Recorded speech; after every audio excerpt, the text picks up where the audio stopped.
Welcome to the first episode of Series 78, everyone. This series, we welcomed Brian Saliba, creator of the game we are covering, Monty Python's Cocurricular Medieval Reenactment program, an extremely serious educational experience that is not a game at all, so get out your study materials before beginning. But before we get to that, here's what to expect in our calls to action. You can join us after the show to hear about a deal we are running for 20% off our Patreon for the first month by using the code C3Thanks. It's going from now until December 8th in the spirit of Thanksgiving. We'll also have a quick update about our Patreon and then our normal patron thank yous and other information on how you can support the show. Yep, with all of that out of the way, enjoy the show, everyone.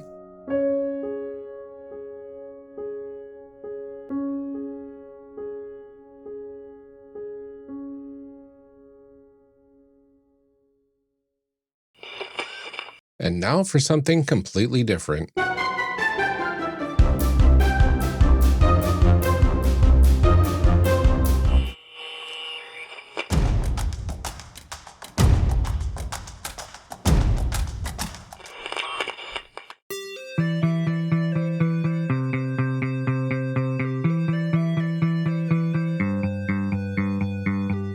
Welcome to Character Creation Cast, a show where we discuss and create characters, the best part of role-playing games, with guests using their favorite systems.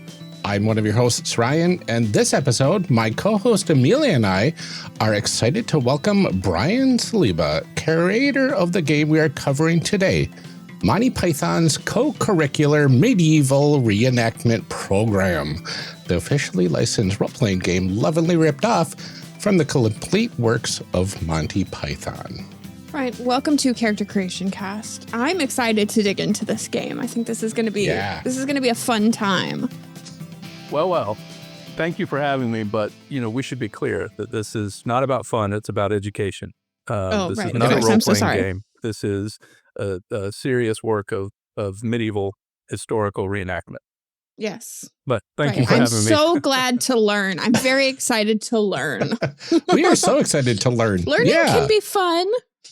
That's the right attitude. Can you tell our audience who you are, what your pronouns are, what sort of things you do, where people can find you online? A general broad introduction. Sure. So I'm Brian Saliba. I'm the founder of Crowbar Creative, which is a game design studio and other miscellaneous creative works studio, I guess. Pronouns he him, and can find me at my website is Crowbar without the vowels, so crwbr.com, and then I'm on Twitter and Instagram and Facebook. I think that's it. YouTube, I have a YouTube thing. So yeah, we've got a number of things that are out in the world and a couple more on the way. So that's where you can find us. Very cool. Well, let's go ahead and get into this, and we're going to start by discussing what this game is all about. What's in a game? So what are the core concepts of Monty Python's Cocurricular Medieval Reenactment program? Well, I like to say that our chief goal in creating this was creativity, creativity and rules lightness. Our two chief goals were creativity, rules lightness, and an almost fanatical devotion to canon. Amongst our mini goals are such elements as, and on we go with the bit. I'm going to do too much Python shtick. But it is this is a role-playing game that is based on the complete works of Monty Python. All of the films, all the TV they did, the Flying Circus and other one-offs, all their stage shows, books, albums, really anything that we could get our hands on, and that they were gracious enough to let us pillage and plunder, which we did. So the idea is that it is set in medieval England, so that it takes on that cast. The setting is medieval England, and the players are knights and enchanters and churls and other medieval characters going about on embarking on quests of that thematic nature. However, because it's Python, there are a lot of things that begin to intrude on that experience. That things that can, I mean, there are hopefully all the hallmarks of Python. I mean, there's anachronism, there's weird non sequiturs, there's, I mean, obviously humor, and farce and satire and surrealism and just altogether weirdness. And I think at the end result is that playing it feels a bit like being in a Flying Circus episode, with its strange shifts and movements and sudden. Sometimes some things segue nicely into other things, and other times they don't. So it has that feel, though it is based in medieval England and is meant to, at least ostensibly, be a medieval English role-playing game that is about teaching British history and not about silly play acting. Okay. But that's all part of the bit. It is about silly. Yeah. So you mentioned that it's kind of a medieval England sort of thing. Did you try to keep that as like that setting at least as normal as possible, or does it have some of those fantasy elements that things like, that sort of are classic, like dragons and, that kind of thing? Or that's great question. And we leaned on something that Terry Jones said, Lord Jones, as we call him.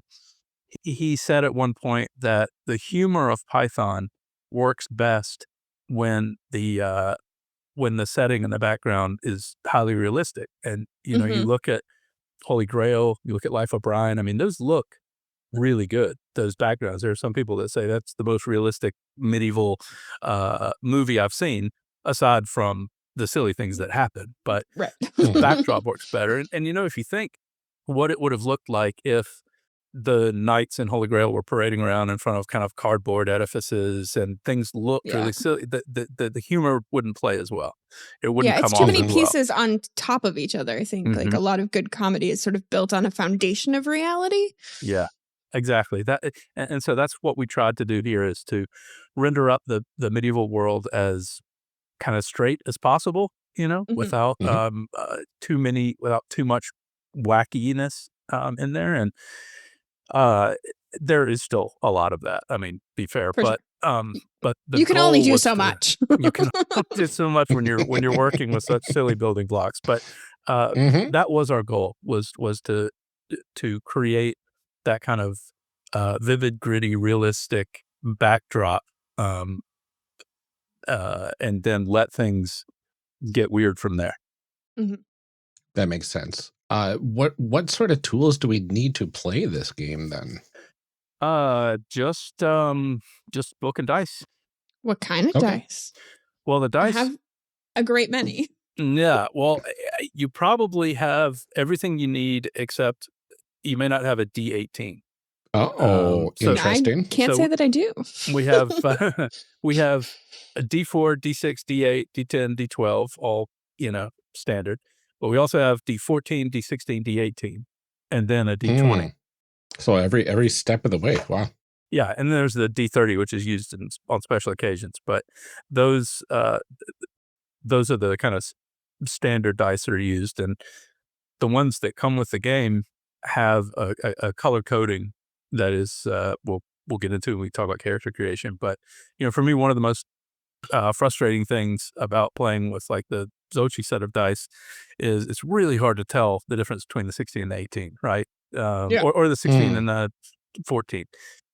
And it's just not fun to pause the game and go, wait, is this, and hold it up, and is this the so we color coded these, and all references to them have that color coding in them. So hopefully it will help people quickly identify which is which and be able to roll. But since you guys probably don't have all of those weird ones, you can make do with just rolling a D20 and re-rolling if you get something above that number, or using a dice app roller or something like that. Very cool. And then the book and character sheets. I love the ridiculousness of having weird dice too, though. I feel like that just is like, it feels so thematic that it's like, that's another one of those like rules and narrative mixing together kind of things that it's like, what an absurd, sure, a D14. Why not? Why wouldn't you have that in your game? Yeah. Well, we had a lot of very out there ideas, and I was fortunate to have a publisher, an Exalted Funeral, that their response to almost all of them was awesome, love it, do it. We'll figure it out. Yeah. We'll figure out how to make a D whatever, but do it. Yeah. So we were unfettered in our pursuit of making this as Python-esque as possible. Yeah.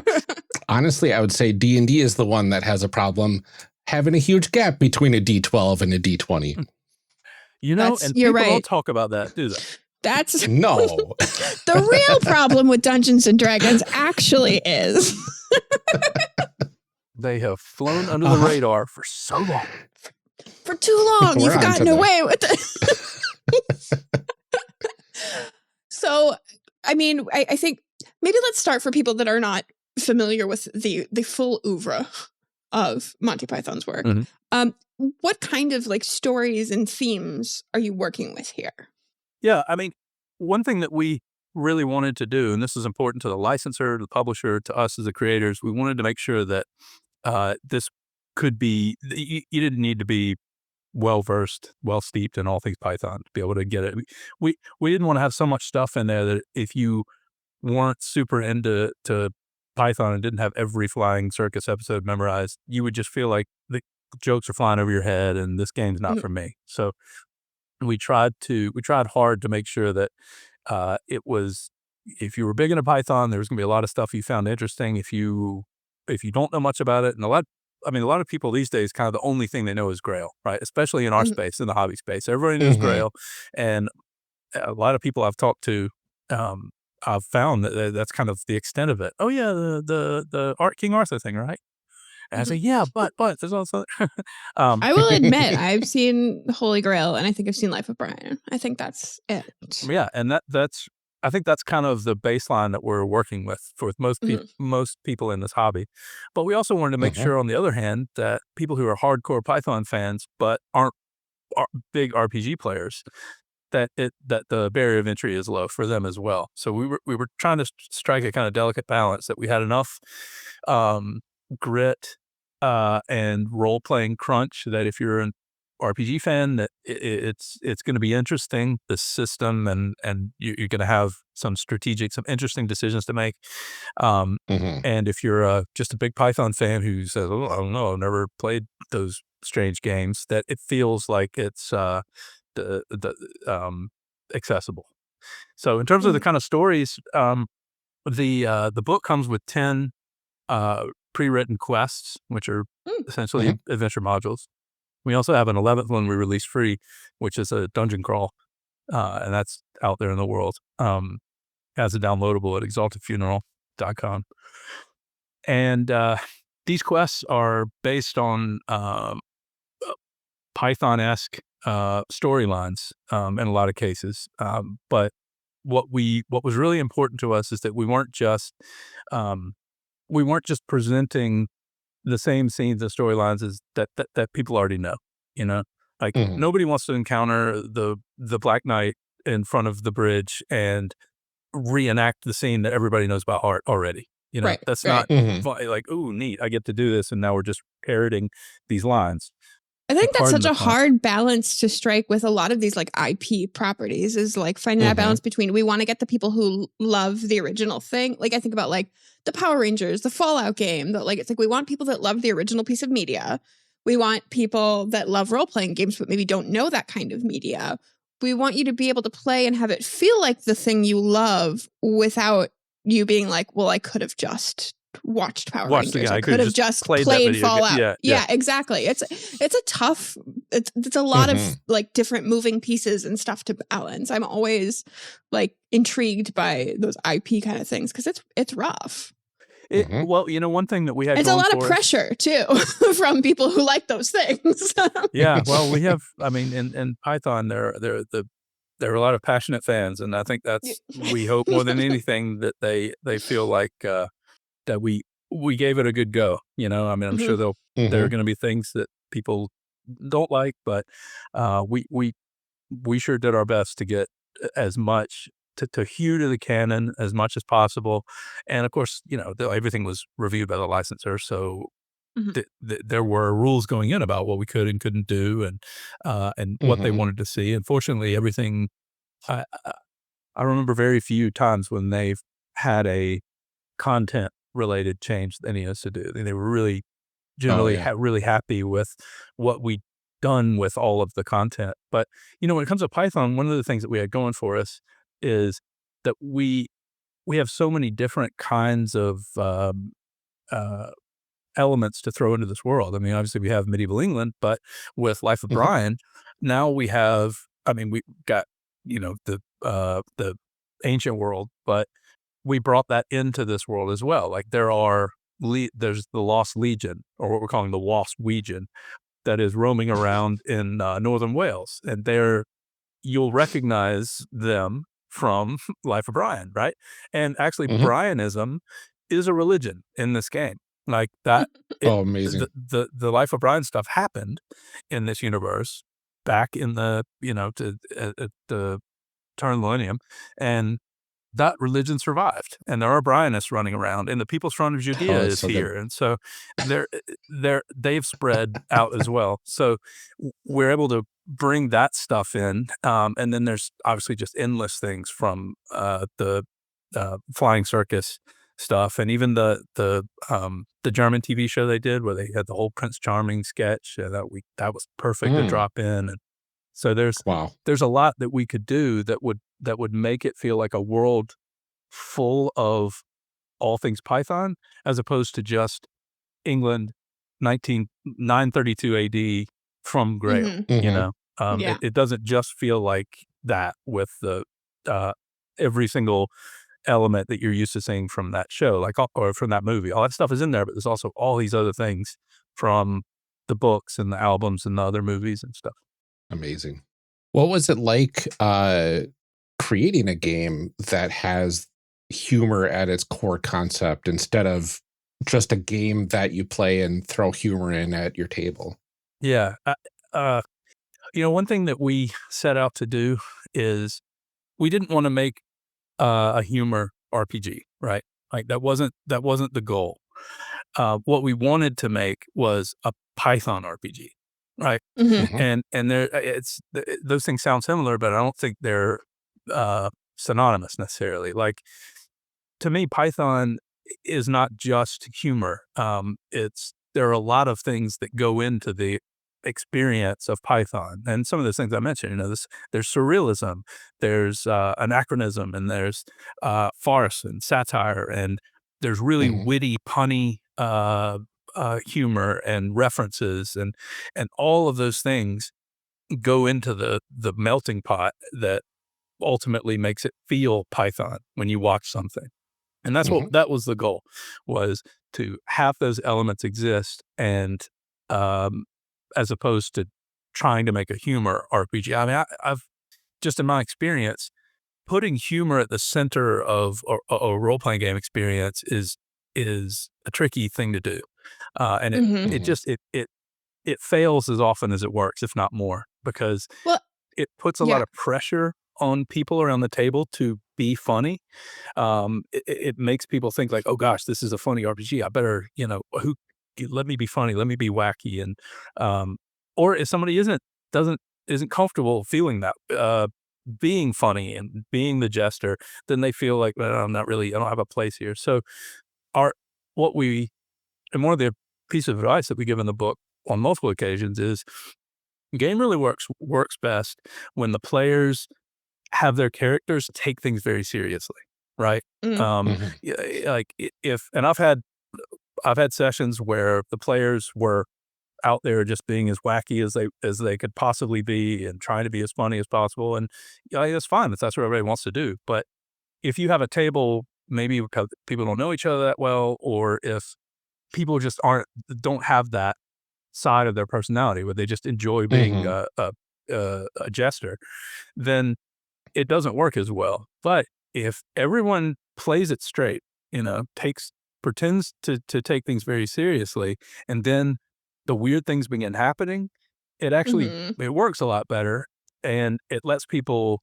It takes the pressure off of people for like, oh my gosh, I have to be funny because it's Python, Mhm. and it actually feels more Python because look at Life of Brian, look at Holy Grail. Excuse me, Mhm. King Arthur, Brian of Very Nazareth. serious. Yeah, I mean, they felt like they took themselves and their missions very seriously, and and Mhm. that's why it works them well because the things Yeah. happening around Right. them were absurd. So, And I think Mhm. it's hard too when games, like when they try to be funny, that like sometimes the humor that the writers of the game are putting in is not the same kind of humor as the people at the table too, because I think everybody, anybody who has like multiple friend groups will know that there are like some jokes that are funny with like this friend group that you would bring over here and they'd be like, what are you doing? What are you talking about? Mhm. Like the jokes I tell with my siblings are not the same jokes that I would tell with Ryan. And so Mhm. I think it's often best left to be like, this is supposed to be fun. And then, let people make the fun where they find it, what their group finds funny, rather than sort of Mhm. prescribing, this is funny, now you do this. I think that's really well put. And instead of, one of the hallmarks of Flying Circus was that they didn't have punchlines. It was one of the first shows that just said, we're not doing that. Mhm. And because I think it was Idol, maybe. I can't remember whose interview I'm thinking of, but they said that, they'd be watching these other sketch shows that were around at the time, and the best part of the sketch was the middle of it. The worst part was when they got to the obvious sting moment, the Mhm. punchline delivery. They're like, oh, that was lame. Everything else was great. So they just stopped doing it. So Mhm. for us, that was kind of took that as a guideline as well, that we weren't trying to Yeah. have moments inserted that are like, okay, and here's the joke, everybody laugh. It's Mhm. it's more like there are just situations and strange things that can happen, but it's not just all for yucks. I mean, if you played a session of this and there wasn't a lot of laughter, but it got real kind of surreal and strange, that would also Mhm. feel very Python to me. Like Yeah. Mhm. it just, you think of some of the like the Gillian's cartoons and some of the other things, it was just really weird. Some of And it's just weird. And like mhm, at that period of time too, there's a lot of media in there that you're just mhm, like, this is just like, it's just weird. It's yeah. just, and that's where the fun is. Mhm, I'm Mhm. I'm curious, as an aside, not in the outline, but like, what is it like trying to write something, and this is maybe Ryan, something we should ask more designers, something open-ended like that you're like, okay, I have this, like genre of media or whatever mm, that I want to put into a game, but you have to leave it open-ended enough that other people are going to make things with that, like to make those sort of building blocks without mhm, being able to like close a story, you mhm. know? Yeah, I mean, I think that, for this book, it's what, 350, 360 pages, and only about 15 of those are capital R rules, right? The rest of Mhm. it's just content. The rest of it is just, there's character creation and there's just tons and tons of content, which Mhm. the goal, I think, is to provide people with just a toolbox Mhm. to make stories from. And hopefully they're the way that we've the templates we've used for the NPCs and the creatures um, create a lot of connections between those things. So it becomes, storylines begin to emerge. As if you read through the bestiary, you might see like, oh, this guy knows this guy, and there's Mhm. a story arc right there. Um, and then we have again the 10 quests that are kind of pre-written modules, but even those are um, we tried to keep the railroading to a minimum, Right, right. and Right. just provide people with a kind of overall storyline or situation that has to be dealt with, and and maybe some steps along the way to get there, but without providing some of the. We divide the quest into like novice, intermediate, and advanced in terms of like your Yeah. experience level as a GM.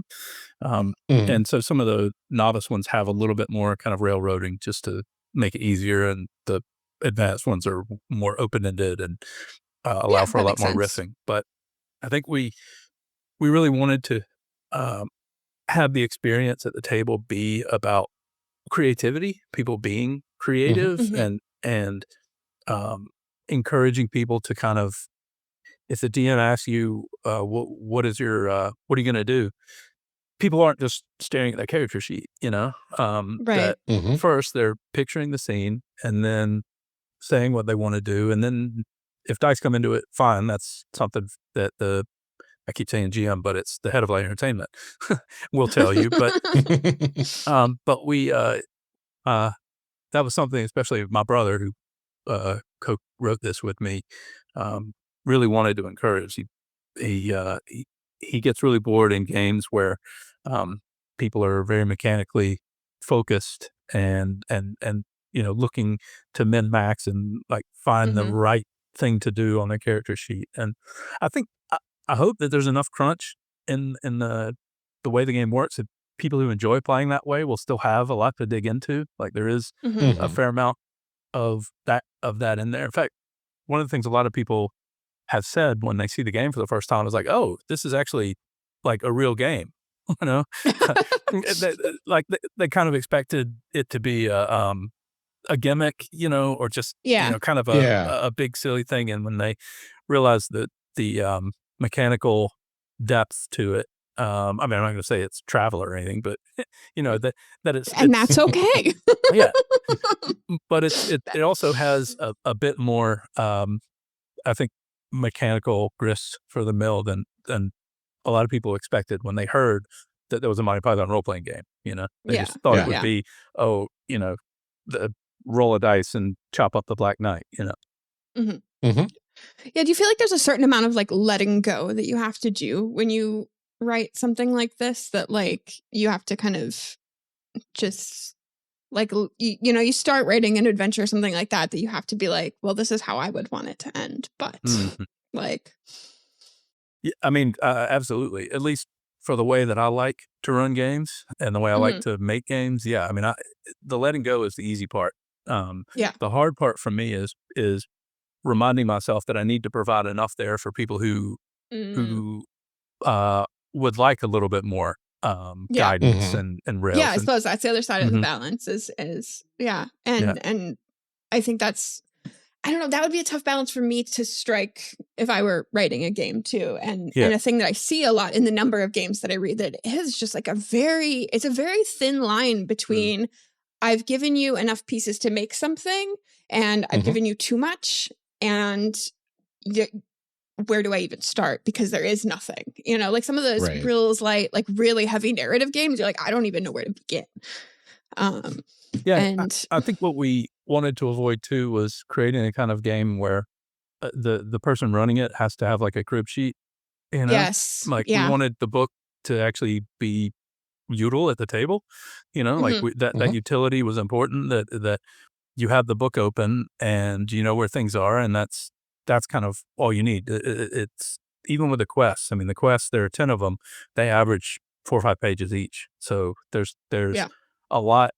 There's a lot of information, but it's you're also, you're not having to read a 100-page module. Well, not having to memorize like where the story's going. And like I think the ones that I like, I know my brother recently reached out to me and was like, I just need some one shots, like can you give me, and it's like I pulled out a couple books that I had on my shelves, but a lot of the stuff that I gave him was like just sort of a list, that it was like, okay, here's several people you can talk to, here's hooks that they have to tell you, here's a couple monsters you might run across and some stats, here's like the vague lay of the land, and then let your players make of that what they will. But it's like, it's just enough that like you can get an idea of where you're going, and then from there, let people do what they want. Because I think a lot of times your players are going to do that anyway, so it's hard when you have like a full adventure. You're like, nope, get back over here. We have to go. Like we have to do the thing.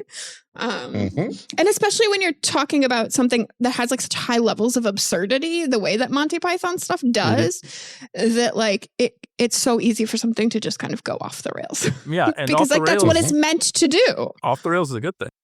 Right. Which I feel like makes this another unique writing challenge of like, okay, we're not trying to we are trying to opposite railroad. Like this, we want things to go crazy. Well, I think absolutely there are also just a number of things that are built into the game, and not even necessarily into the storylines of the quest, but they're built into the game that will create a lot of the surrealism and absurdity, and that is where the weird comes in. Like, you don't have to bring it to the game as a player, or even as the head of entertainment. You don't have to bring the weird. If you just run things as they are, there are enough things. When we do character creation, you'll see when we talk about the beschruments, which is kind of like a fumble table, really. But that's where a lot of really strange things happen. You incur enough ire from the head of entertainment, you trigger one of these, you roll on this table, and I mean, you might find yourself transported to a television studio at the BBC in the 1970s, and suddenly participating in a very serious talk show. And then it switches back, and you're back in medieval England. Yeah, I think we've all been there. That happens to me all the time in my daily life. Yeah, very and normal. almost every game I play, certainly. Yes, so, absolutely. So we tried to build stuff in that will introduce those elements, so that the GM, if they don't feel like they have to, gosh, how do I Python this up? Yeah, something to signal that, like, okay, this is okay to do, and to like kind of give them that permission. Absolutely. So we know from the Monty Python experience, there's like Tim the Enchanter, and then there's all sorts of like potential mystical stuff in the gritty, realistic backdrop. What as characters can we make use of and do in a game like this with that more realistic sort of backdrop? Yeah, well, realistic though the backdrop is, I mean, it's still a fantasy world. So the conceit is that, this is meant for very serious students of English history to learn more about English history. And so this is how we're going to shed light on the Dark Ages. But there is a lot of magic. There are monsters. There's a lot of fantastical elements. I mean, any character class, we call them situations, can use magic, or at least try to. So everybody has the ability to attempt sorcery. If you're an enchanter, you've got a better chance of pulling it off, and the consequences are less dire if you flub it.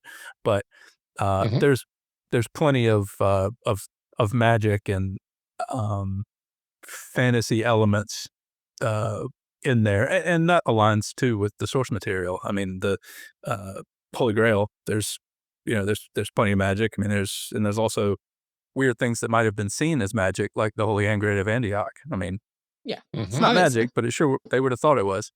Yeah. It's anachronistic at the very least. Right. Yeah. Exactly. So I'm always curious about this when it comes to like IP games in particular. How does that licensing process work? Did you go to them and say, "Hey, we have an idea"? Were they like looking for someone to make a game? I'm curious about how all of it works. Tell me everything. I'll tell you as much as I can. As much as you're legally allowed to. Yeah. This was something that I approached them with, and they were very interested, although more than a little confused, right? Because they role playing games are just not something that there's okay. Wait, what is this? So it took a lot of back and forth, a lot of explaining how this would work, what it would look like, what we're going to do with the licensed material, and what we weren't going to do with it. And they sat through a lot of long, boring lectures on RPG theory, I think, from me. I was going to say, is the section in the book where, like every role-playing game has like that section, like, what is a role-playing game? Is that just like a copy of the PowerPoint presentation that you gave them to sell this game? It definitely informed it, yeah. But the more that we talked about it, the more I think comfortable they felt, not only about the concept, but they just expressed a lot of comfort with us as in terms of being caretakers of this stuff, that we were fans. We've loved this stuff our entire lives. We knew it well, and we I think they got the sense that our goals were very similar to theirs, which was wanting to to do justice to the brand, to glorify all the wonderful work these guys did, and hopefully share it with some people who aren't familiar with it. Yeah. No, I know from my experience with, because I'm now in my 4th year as an NES judge, like reading a lot of these kinds of games, I feel like it's very obvious to me when the people involved in making the game really familiar and really cared about the source material. Like I recently read the My Little Pony role-playing game, which sounds like the most ridiculous idea ever. But as I'm reading through it, like my youngest child loved My Little Pony. So I'm like, I've watched all of Friendship is Magic. And I was like, I can tell that this is written by people who loved this. And it does make a right. It does make a difference. It like, I was so excited. I was like, cheese sandwiches in here. That's Weird Al's character. That's amazing. And I feel like as someone who would who kind of owns that IP or is, made it, I would want to be really careful. It's like who you let into your thing. How do you express that to somebody to be like, look, I want to play with your thing too. Please let me in. It's just a matter of trust, I think. And it's just built over time. The more concepts we shared, the more examples. I think I sent him a video of a very, very early kind of beta, alpha, pre-alpha playtest. And that just, I think, is a cumulative effect. They just started to feel like, okay, these guys really know the material. They really love it. And I think they have some interesting ideas. I don't get the sense that they thought it was going to be as big as it was going. We didn't know it was going to be as big as it was going to be. We weren't. We were. That was one of the reasons why it was delayed, because it really took off.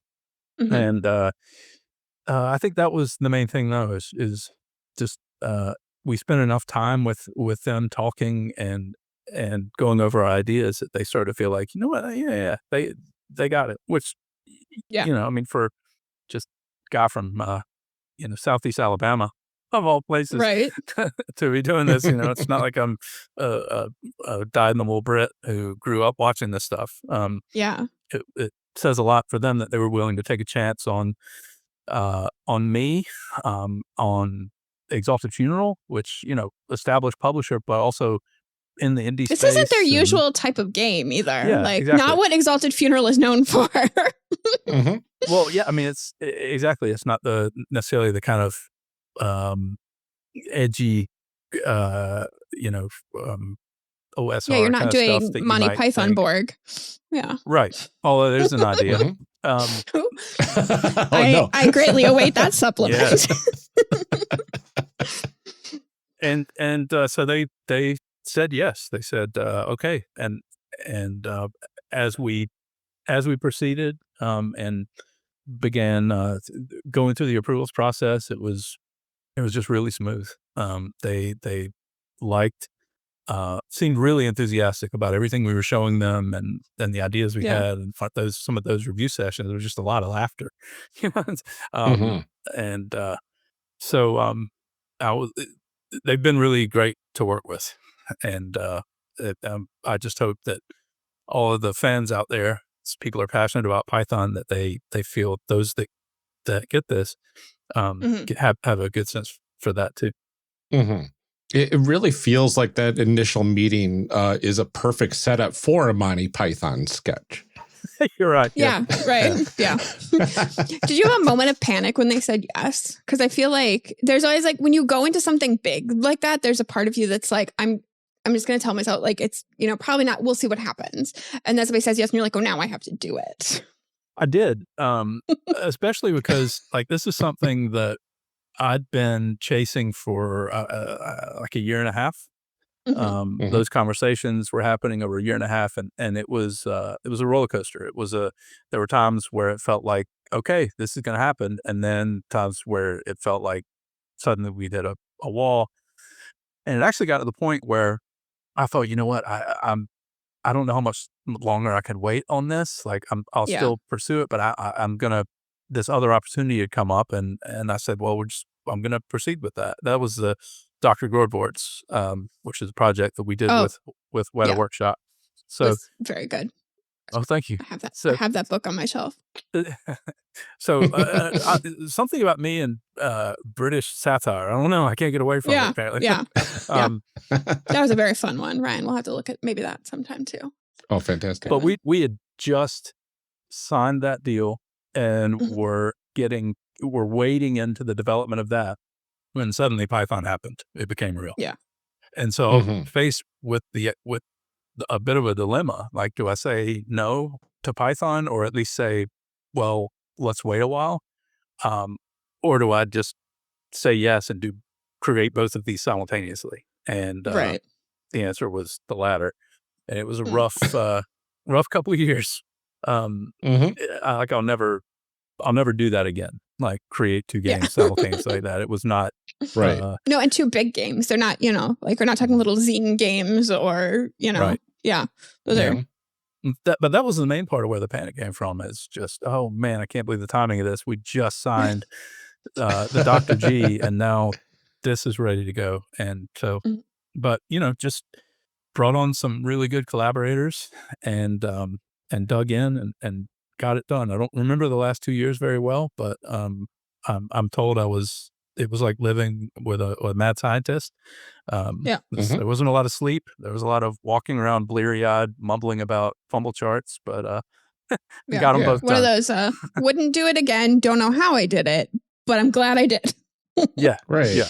It was a kind of a 2-year fugue state, but yeah. So this game has only been in development for 2 years, is that right? Well, I mean, we started having conversations about it back in probably 2019. Okay. Oh, wow. Maybe late 2019 or 2020. So, good year and a half of that. And then the deal happened and then development. So I'd say all in probably around a 5-year journey to get to this point. That makes sense. Had you started working on it before you got the licensing and stuff nailed down? Was it like a thing that you were like, I'm making this? Yeah. Okay. Yeah. More than we should have. I mean, it was, we had a presentation, but in order to make that presentation, we'd gone, I keep saying we, I mean, my brother and I had gone pretty far down the rabbit hole in terms of how the game is going to work. I was gonna say, what do you bring to a presentation like that where you're like, you haven't given us permission to do this yet, but if you were, here's what we would do. Like, how much do you have to have prepared for something like that? How much work do you put in before they say you can work on it? I think it depends a lot on the licensor, but I think a lot of it is, it's kind of like, a cover letter and a resume, like a cover letter and a resume don't get you a job. They get you an interview. Right. So for us, we needed to have enough. We felt like that would get us an interview, get us having a conversations with the licensor, and we hoped that if we got to that point that we would be able to, us and with Exalted Funeral on board, we would be able to present a good case and that they would be amenable. Yeah. Yeah, because you have to prove that you're able to do it too. It's like, okay, I have an idea. I'm able to follow through. Please let me in. Yeah. I think at that level in those early stages, the conversations are, especially when you're talking about a role-playing game or a product that the licensor isn't super familiar with in terms of the space. Yeah. It wasn't there weren't a lot of conversations about game mechanics, right? Right. That's fair. Yeah. Yeah. It was much more. Now with Dr. G, there were, because Greg Broadmoor, the creator of, he knows role playing games, so there was more conversation about the kind of crunch. But with Python, there wasn't we didn't have to get into a lot of that. It was much more about what our goals were, what our vision was for it, what we were going to be doing with the content, with these characters, and it seems like what you were and weren't allowed to include. Seems to be a lot of what the conversation was. Is don't mess up our reputation. Yeah, and to be fair, they didn't have a lot of don't do this. It was just more understanding what it was we were wanting to do with known characters. And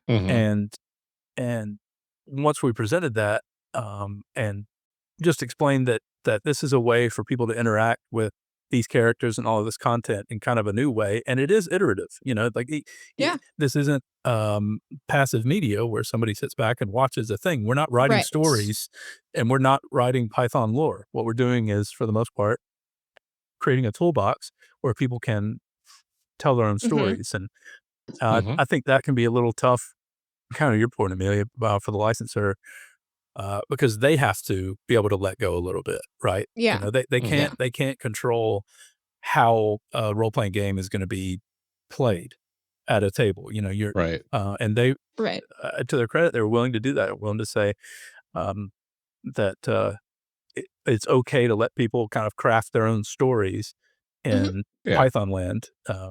But that was a key component. That's I think effectively group fan fiction at that point, right? Yeah.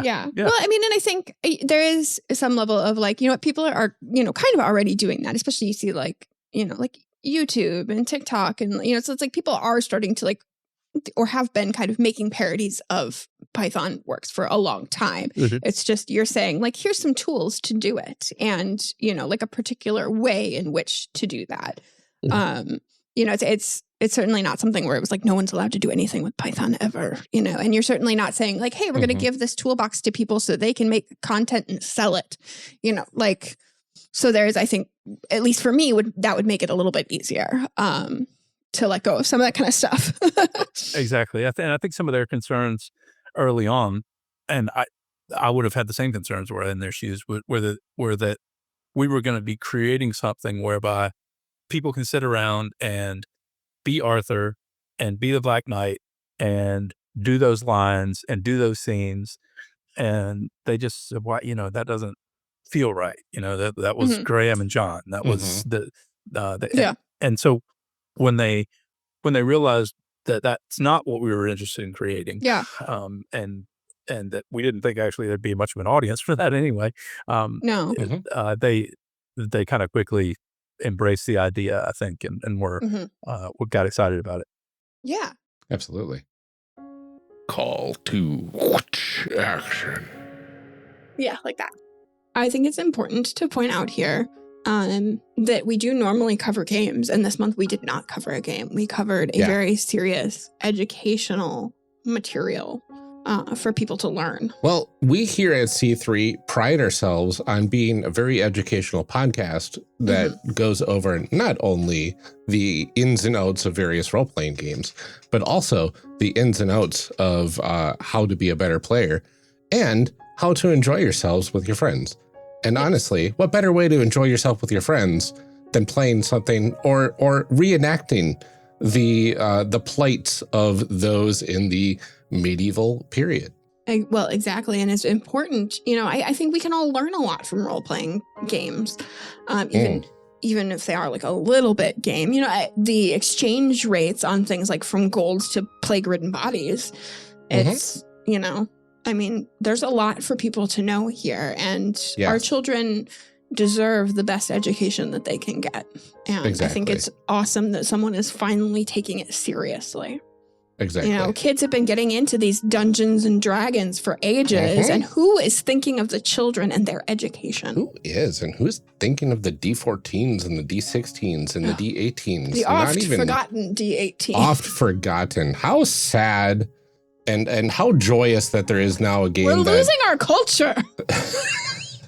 The dice culture. Yes. Yeah. No, this was a lot of fun.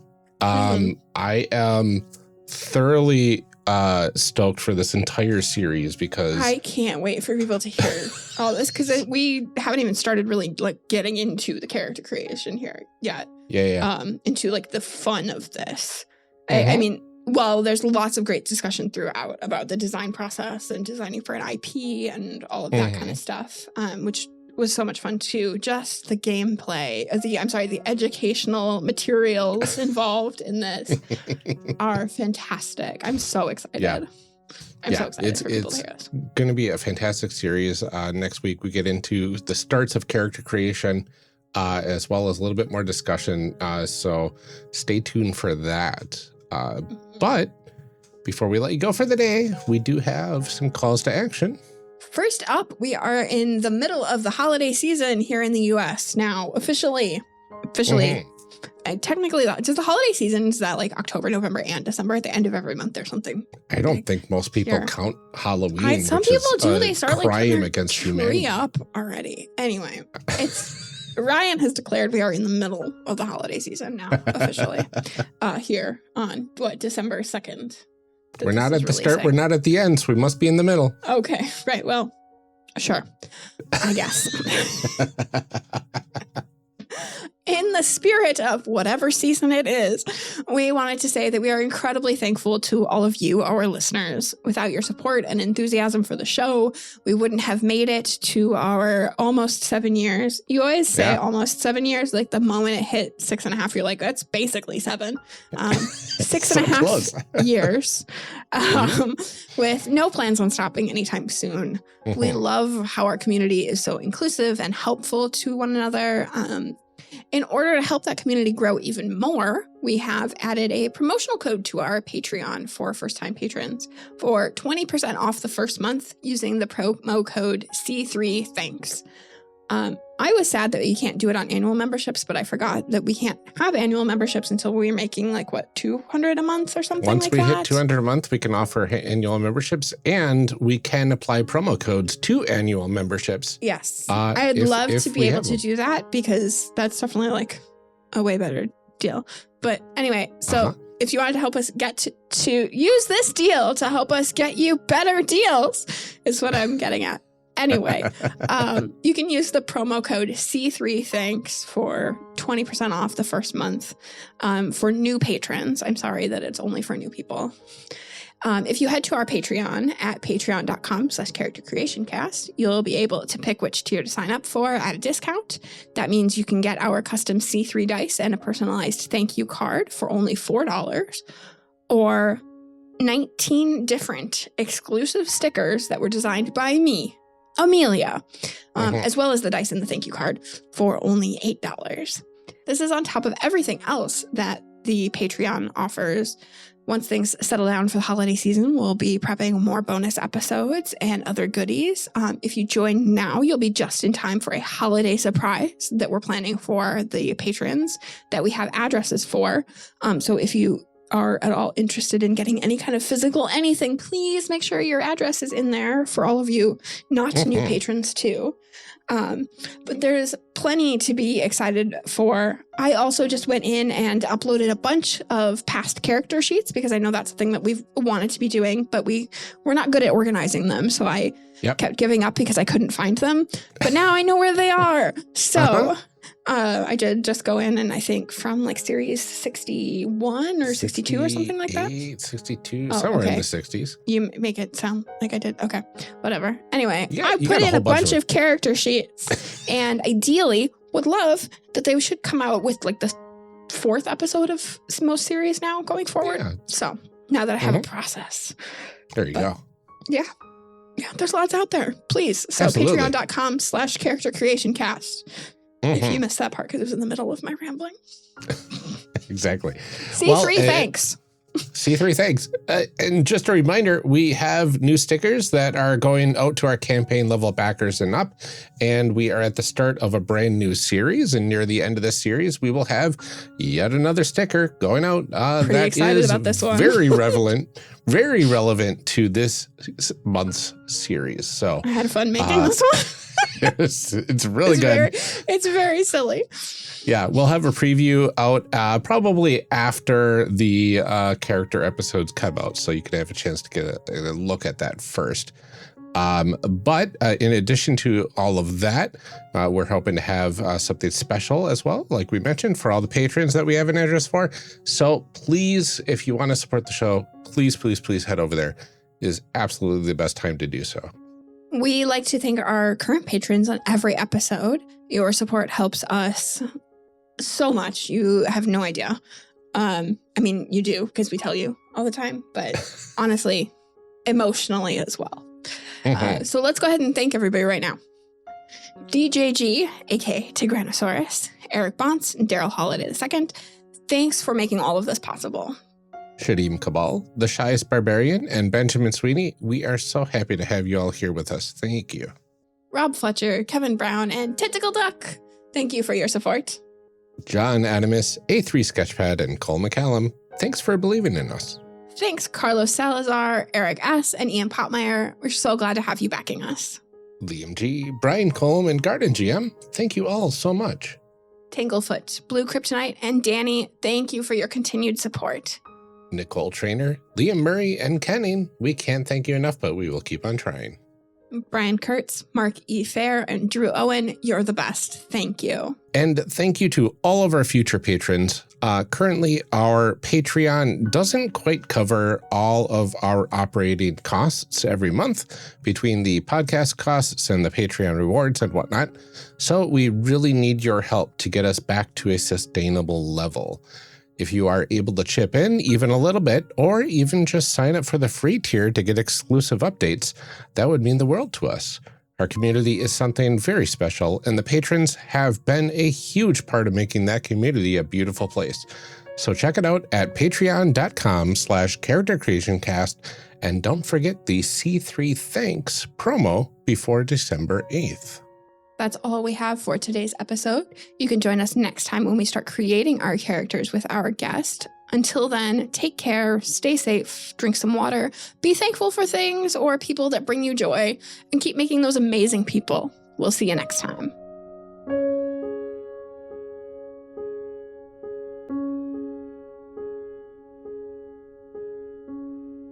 If you told me that Butt Cheek Beach was a Mario Kart course, I'd believe you. You know how when you're hanging with your buds and the conversation takes a nosedive into vehemently arguing things about fictional worlds that don't matter?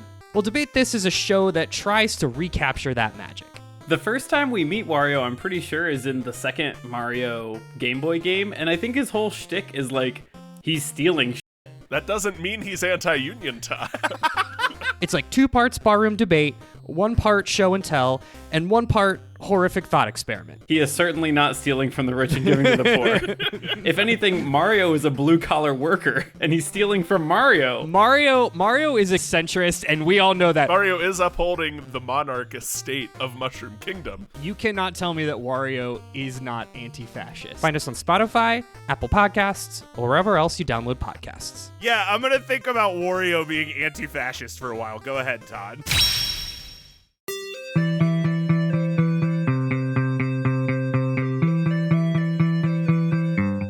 Thank you for joining us for part 1 of this character creation series. We'll be back in part 2, picking up right where we left off. Character Creation Cast is a production of the One Shot Podcast Network and can be found online at www.charactercreationcast.com.